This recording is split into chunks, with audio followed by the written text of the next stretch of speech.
Friendship, for example, is a real gift. It's an insane world. In it there is one sanity, the loyalty of old friends. You're the best friends anybody ever had. Alone, bad, friend, good. Bubba was my best good friend. I had to make sure that he was okay. Friendship and family, these are the things that matter. Can we just become best friends? Yep! Touch my friends again and I'll bind you. Thanks, Mike. You're my best friend here. Lose one friend, lose all friends, lose yourself. We ride together, we die together. Bad boys for life. That's what friends are for, right? Friends? Louis, I think this is the beginning of a beautiful friendship. If you're not over here in 15 minutes, you can find a new best friend. You've been saying that since the 5th grade. Welcome to the I Am Your Friend podcast. I'm your host, Aiden Licker. Thank you so much for tuning in. We're back. Just got back into the city after my Thanksgiving weekend home in Buffalo. What a great time. It was nice to be back.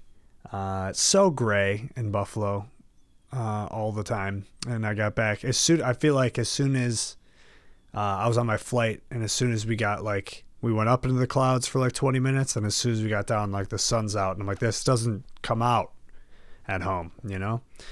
Maybe that's why the depression is so much worse there.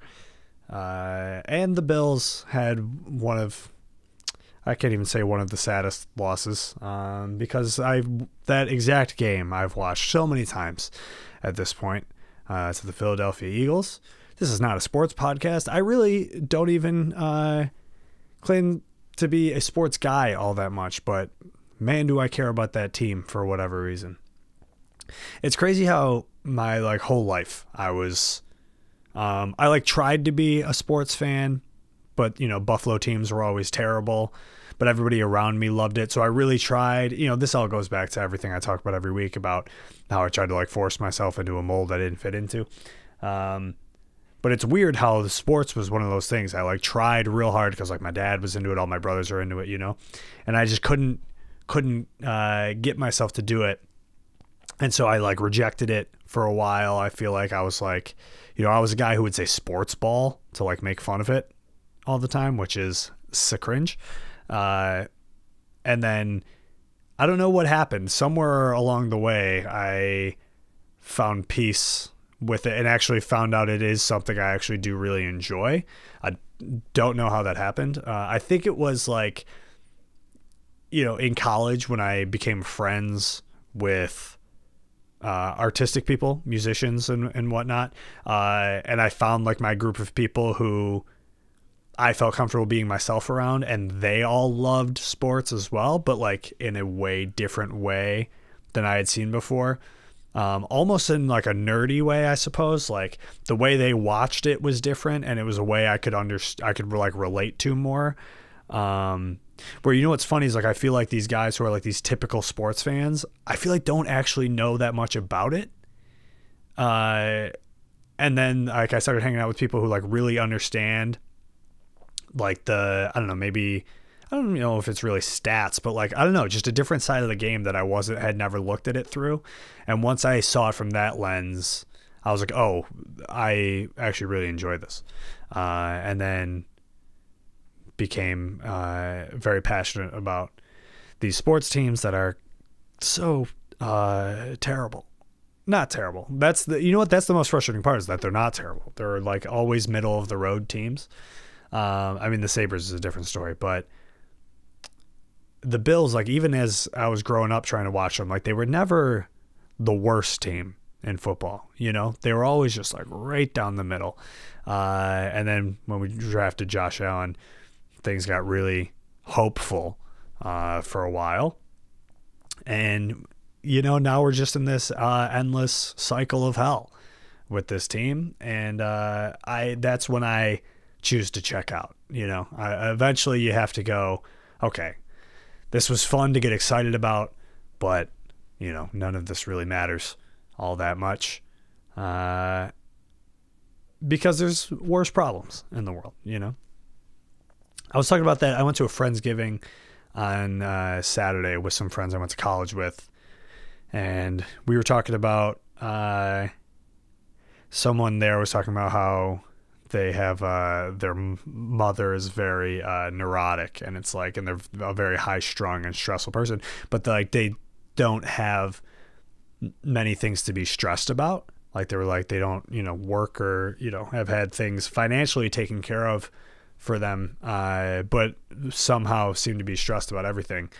And I don't know. I kind of felt bad about this person that I didn't know. This was like a person I had just met, was talking about their mother. So like I didn't really have any buy-in to this, but I was like, I almost understood it though. Because I think there is a thing, and I promise this connects with what I was just talking about, but about like, I think just like how we are as a species, we just kind of like, no matter how comfortable you get, we're still going to find problems and still find things to be upset about and put our energy into, and like have something that we have to work on and work towards. And I guess how you handle that can be stressful, even when things are financially taken care of. Which is kind of my point with like being a sports fan, I guess, where it's like, if that's your entire life, like everything else is probably going all right, and if like this is the worst thing that's going on is your football team, then, that's an all right thing, but you still find something, did that make sense? Anyway, being home was cool. Hung out with family, hung out with my girlfriend a lot. Got to see my friends a little bit, and it was nice. But if every time I leave the city, as soon as I get back, I'm like, oh, thank God, which I think is a good sign that, this is kind of where I belong. Mainly what's hilarious is what I've realized is I think really what I enjoy so much, like if it really comes down to one thing, it's public transit, which seems insane, but it's like, if that is a thing, it's crazy that New York is like one of the only cities that has it. They have the best version of it in the country, and everybody here complains about it, but it's like full circle to what I was just saying, when you have it, when you're used to it, when things start to go wrong with it, you'll complain about it. But, for someone like me who never had it and then now like lives with it, I'm like, I let the problems go because I'm like, I still love that this exists, and everybody talks about how it's so much better in Europe and Asia and stuff. And that's probably true, but I've never been to those places. So I'm loving this, but I flew into JFK. Boy, my arm's tired. Sorry. As soon as, I landed, and I can just hop right on the air train, which I take to Jamaica Center, that I take the J train back to Williamsburg, which does take a long time, like my flight got in at like 11:45, I think, and I didn't get back to my apartment until like, I don't know, 1:15 maybe. So it does, it takes a while, but it's so nice that, you don't have to sit in traffic. You don't have to pay for an Uber. The air train is like $8.25, and then the train is $2.90. So, it's not, and you just sit on a train. You don't have to be in control. You don't have to worry about anything. It goes where it's going. I just put on a podcast and just hung out, caught up on some emails, and it was a nice way to like ease back. And then you're just steps from your home. And that's a really nice thing. And if you haven't experienced that, if you've been to New York and have never taken the subway, next time you come, you got to do it. I feel like that's really what makes the city what it is. And I think that's like when I first came here, I was 22. It was in 2017. And I came to visit my cousin, who lived, at the time she lived like right across from Battery Park, which is like bottom of Manhattan. And I remember just wanting to venture out into the city and see everything.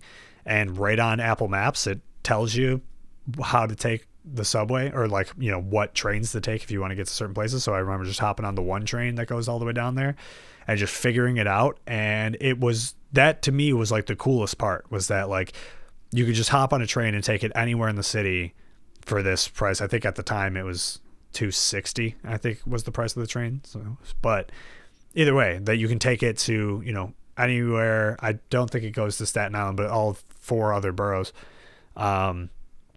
And on one price was crazy. And it was so cool to, even through, we never left Manhattan, but even to just go from, we're down in like Financial District near Battery Park, and then we take it up a little bit, and we're near like Washington Square, near like NYU, and just like every time you walk up the subway stairs and just see how the environment of the city just changes completely, was so fucking cool to me.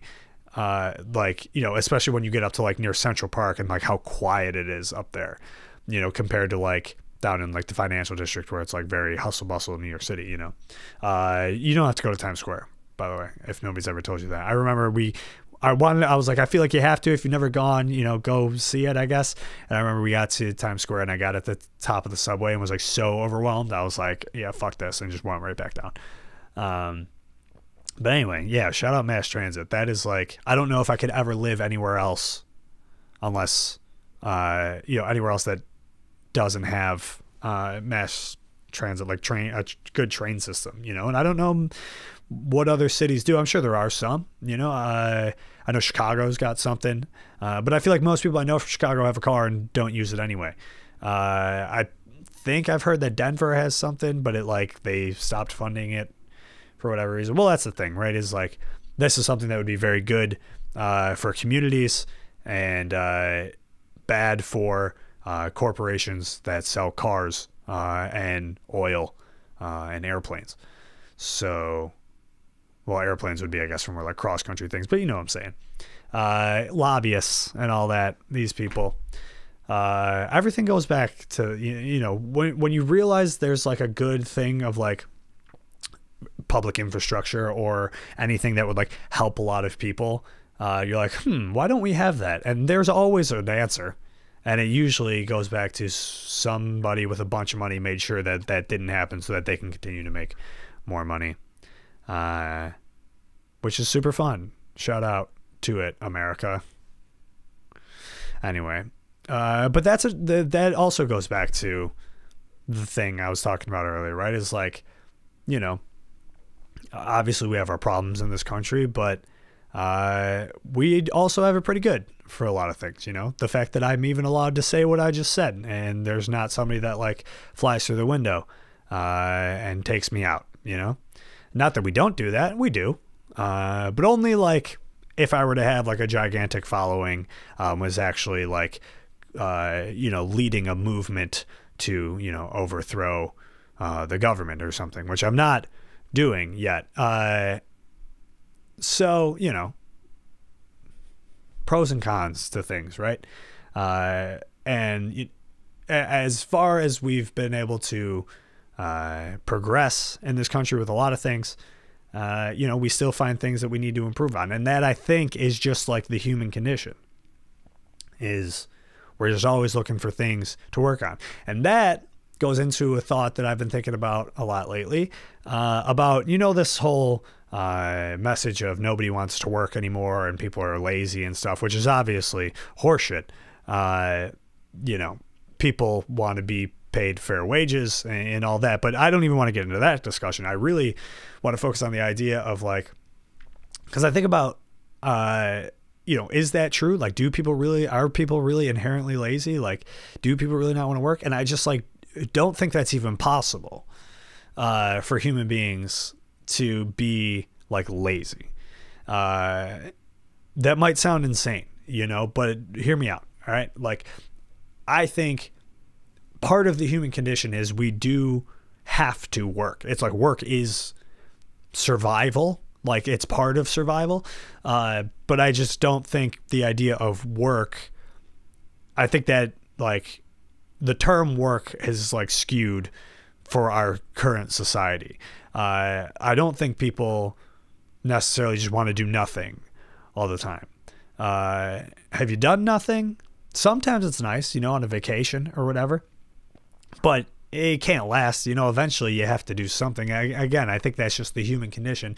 And I think like everybody, I think, is willing to work for what they truly love and what they truly want to do, and in a way that is fulfilling. Like, everybody wants to be fulfilled through their work. And I think that is the core of the issue, and where we're at in society, especially in the day and age of technology that we're at, where like what technology promised us with like automation, you know? And that's why I think the AI conversation is so crazy, because it's like, well, we had all this technology where we were able to automate a bunch of shit, and we were able to increase production. Like our output of what we were creating was able to increase so much because of automation and like, you know, robotics and machines and whatever. But all that did was make the people running the machines at the top very, very wealthy. And then everybody else just didn't have jobs, you know, when it should have been like, we should have just given people different jobs, and paid them more to work less, which might sound insane, but it's like, but was the point of the automation, you know, that's why we did it, so that people could achieve more, for less. Like I think that is also part of the human condition. Like that is what we're all trying to achieve, like working smarter, not harder, right? Like how are we able to produce as much as we can without working as hard as we have to, you know? And this goes back to the idea of like creating tools. The invention of the wheel was the exact purpose of inventing the wheel, was to make things more efficient so that you didn't have to work as hard, so you could create more, make it easier on yourself, you know? And then everybody benefits. And I think that third step is really where we got lost. So now AI's coming out, you know, we're pushing AI into everything now. And then it's like, okay, well, we're creating less and less work for people to have to do. And the last time that happened, a bunch of people just got really rich and everybody else got fucked over. And now it seems like we're just going to double down on that, you know? And who's that guy? I don't remember his name, but this dude from OpenAI, if you're paying attention to the tech world at all, this dude from OpenAI who like left and then now he's at Microsoft or whatever, and it's a big deal for some reason. I've seen some clips of like interviews with him, and you know, his promise of AI is just like the exact message we've heard from every other big tech guy for decades now. That, you know, eventually this dude who seems really promising is going to turn into just like an antichrist and be corrupted by making as much money as they can, and then become like, you know, fucking up our entire world and becoming a supervillain, essentially, you know? And he's just saying a lot of stuff that, like, you know, sounds a lot like the early days of like Elon Musk and Mark Zuckerberg and whoever else. It's crazy, the like paradox of like having all of the technology that, like, you know, if someone were able to time travel from very far into the past and see what we've accomplished, like technologically, people would be like, wow, this is, you know, this is unbelievable what you have. This is crazy that, you know, the amount of technological advancements that have been made to make people's lives easier. And it's like, yeah, for sure. We do like a lot of it, but it feels like the technology is advancing farther than it ever should have. And because of that, you know, there's this crazy split between like the progress that we've made in like humanity, you know, and there's gives and takes to all of that, you know, because I think a lot of, I don't know, when we talk about social media, I a lot of times have a negative view of it, but I'm also on it all the time. I also use it doing what I'm doing right here. Like, I'm able to do this as a person who, like, is not a famous late night talk show host that is able to communicate via television with like a mass audience. I'm able to just do this internet show on a budget and put it out and be able to promote it myself and everything. Like, that's amazing. And look at just what's happening with like in the Middle East, like as far as like the information goes, like you have all the mainstream news outlets saying all these things, but then social media allows for, to not have that, like, whatever you want to call it, paywall or the lens that the media tells it through and like manipulates information to push a narrative. Like now you just have people on the ground being able to film everything and show us what's actually happening. And now there's this like crazy movement that probably never would have happened, you know? It makes me start thinking about like events, you know, historical events that have happened in the past of like, that were just told through a television camera, you know, and that's like the only way people had access to it. And it's kind of crazy how, now I don't know much about this era, other than, you know, how it's been told through like movies and stuff, but like the Vietnam era and how like there were these mass protests to stop this bullshit war. But I have to imagine like on TV, they were telling you a different story about like why you should support the war or whatever. And then, but you still had this like mass movement that happened among young people to like spread the message of like the truth, to try to stop this war from happening. And without the technology we have today, like pretty amazing that they were able to achieve that. Regardless, what is being achieved now, I think is pretty amazing that people are like able to wake up a little bit and realize that, you know, we might be being lied to about a lot of things going on in the world, which is troubling. I do spend way too much time on my phone, though. Back to that topic that I can't seem to escape all the time. When I was home, I was hanging out with like my childhood friend. And it's so funny how him and I have been friends since we were 9. He lived 2 houses down from me growing up, and we are so different. But I am so, so glad that I met him, because I was just like this very nerdy kid who felt different, whatever, as I've talked about a bunch. And then my childhood friend, I met him when we moved to the suburbs when I was 9, and he lived 2 houses down, and he was like the most unique person I'd ever met. He was a skateboarder. He was just like the coolest kid I had ever met, you know, and I always say that he's the reason I have any ounce of cool within me. Just as I say for my friend Dan, who kind of did the same thing for me in college. Dan is the only reason that any part of me can be described as punk at all, which I don't think I am, but it's the same thing with my childhood friend Dish. Shout out to both of those people for making me cooler than I ever should have been. Anyway, so I'm hanging out with him, and he's just like, you know, I was always like the book smart nerdy kid, and he had the street smarts. He knew how to talk to people. He knew how to navigate life like on his own. So we were just like, we balanced each other out very well. We're like, I helped him in school. He helped me outside of school. You know, he helped me like socially, which was cool. And now today it's funny because he's like blue collar, I'm white collar. I go to his house and he's like working on his truck or his motorcycle, and I'm like asking questions about what he's doing, and he's telling me about it, you know. Anyway, I was hanging out with him, and it was funny. I noticed like while we're hanging out, like I'm checking my phone every 15 seconds, you know. Anytime there's a lull in the conversation, I'm pulling my phone out and just like checking the apps, and it's just like, and I knew like as I was doing it, I was aware, I'm like, why am I checking these? Like I have no reason to. I'm hanging out with my friend who I haven't seen and talked to in forever. I should be like present in this and not be doing this. And he never pulled his phone out once. I don't even know what his phone looked like. I don't even know what phone he has. He never even pulled it out, and we were just hanging, and like, I don't know.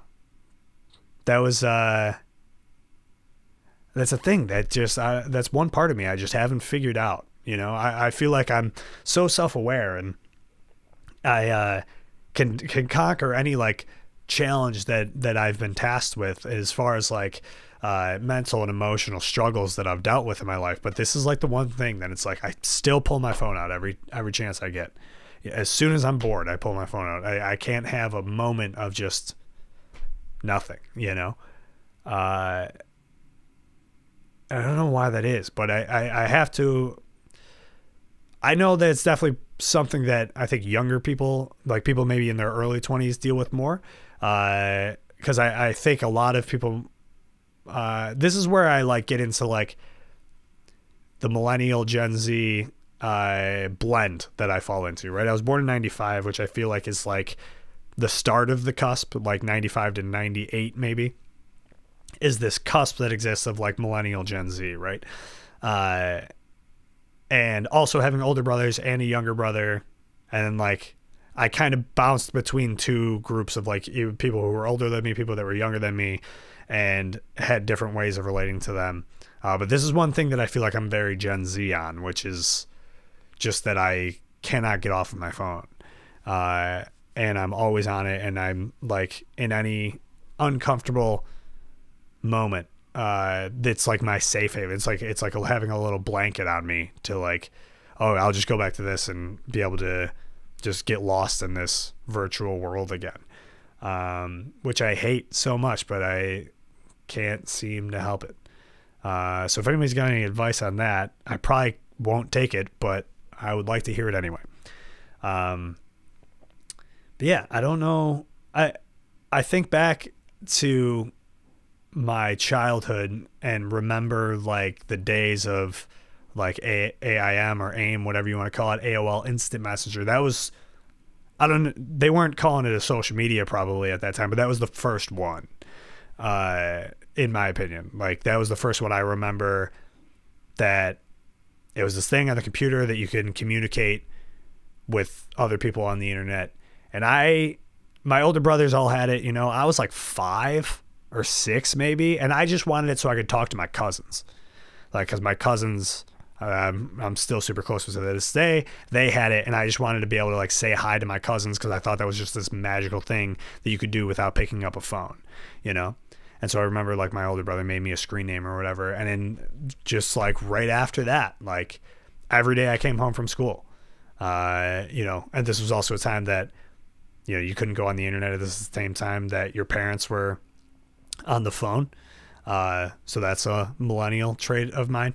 But yeah, anytime I got home from school, it was like, oh, before my parents get home, and have to, we'll talk on the phone or whatever, I'm going to get on AIM and just like chat with people and say hi and whatever. And then, as I got older, then my friends started to have that, right? And then I think maybe around 5th grade, I want to say, was when at least people my age started getting on MySpace, like around like 10 or 11 years old, which is crazy. But this is like the early days of it, so we have no idea what it is or what it's about to become, or like the dangers of it. It was just like, oh, just make a profile and you can connect with your friends and you can customize it, learn how to code, because MySpace was doing that, and you were like making these HTML layouts for your MySpace profile, and it was completely customizable, and it was so 2000s, it was hilarious. Yeah, and like posting pictures with like these crazy filters on them that you did through like a website, or a picture that you took on a digital camera, point and shoot, or a webcam or something. And same thing there. Every day I got home from school, I was on MySpace and just like posting things and whatever, and spending hours on it, just connecting with people. And then Facebook hit in middle school. I think when I was in 7th grade, so when I was 13, was the first time they made it available for more than just college students. Like they did college students, and I think they did like all adults, and then they were like, all right, now we will let high school kids on it. It was 13 plus. And so I made Facebook. And Facebook was, we know what Facebook was, that kind of took over everything. Like, and then that was also the same time that I feel like the iPhone came out. And I remember I was always a kid who was like a tech nerd. I loved new technology. I was fascinated by it. I thought it was so cool. I bought an iPod with my first communion money. That was like all I wanted was an iPod mini. I had the neon green one. It was sick. It can hold like 200 songs. Like that was amazing to me. And then, yeah, I think the iPod Touch came out when I was in middle school, and that, then it was over. Then it's like, oh, now I have access to all these things that I usually wouldn't touch until I got home. Now I have in my pocket, And then, Instagram comes out maybe freshman, sophomore year of high school, and Twitter and Tumblr, and, and I had all of them, and I was very active on all of them from that point on. And then, and then I eventually get an iPhone, and then I'm just on them all the time. And then they just get much more convenient, you know? And then TikTok comes out, which is just digital crack. And I'm addicted, baby. Okay? I love TikTok so goddamn much.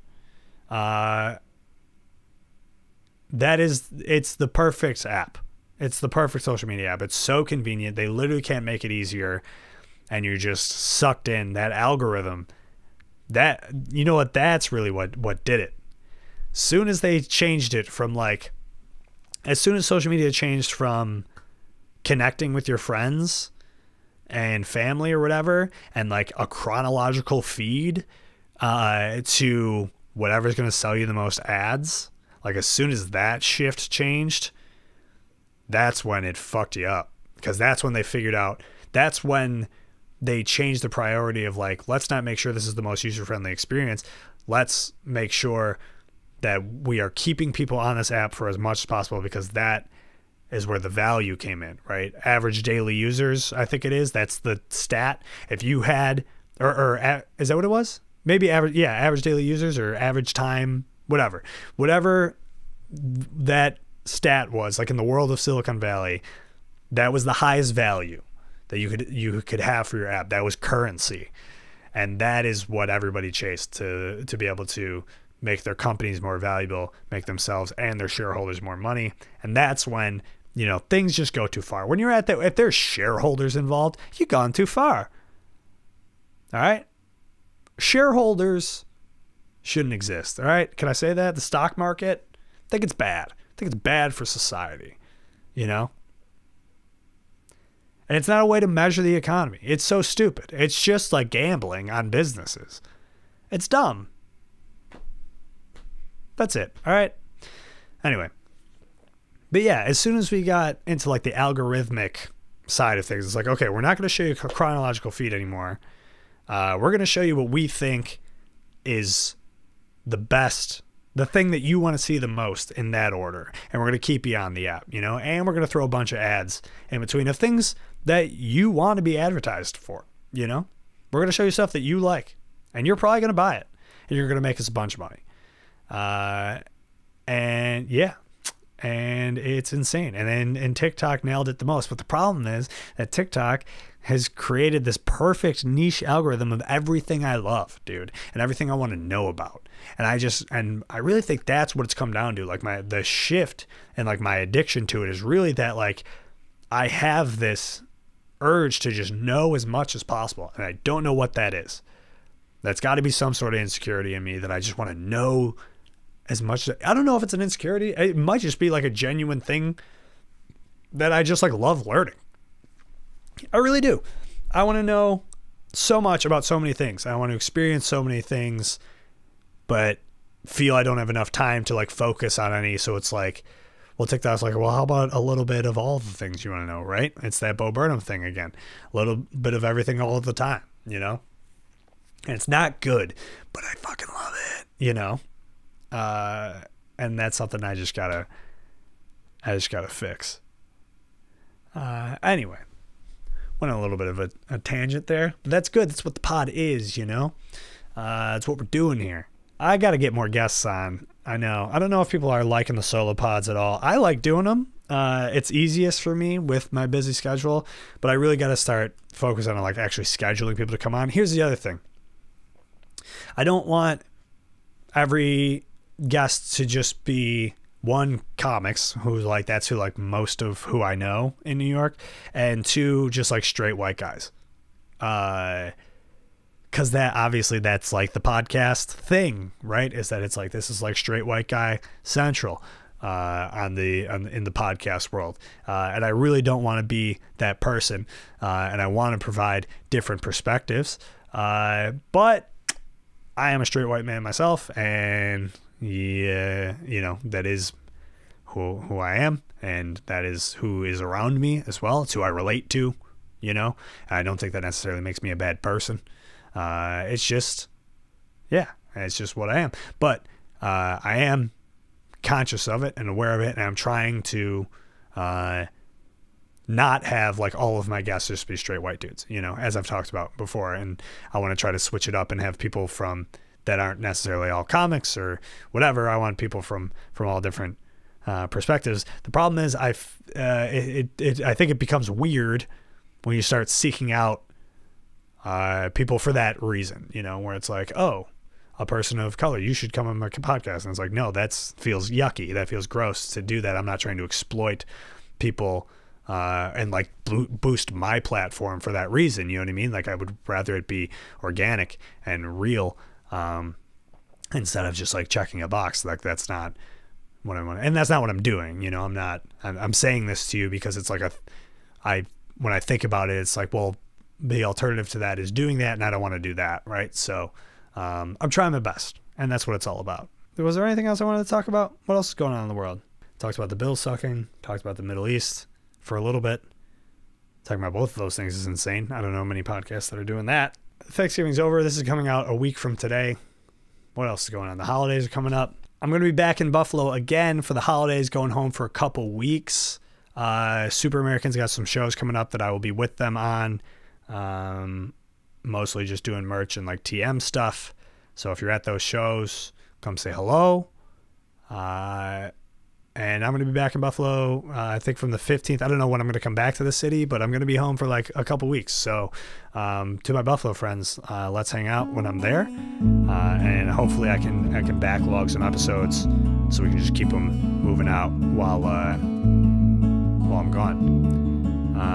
We'll talk to you guys next week. Later.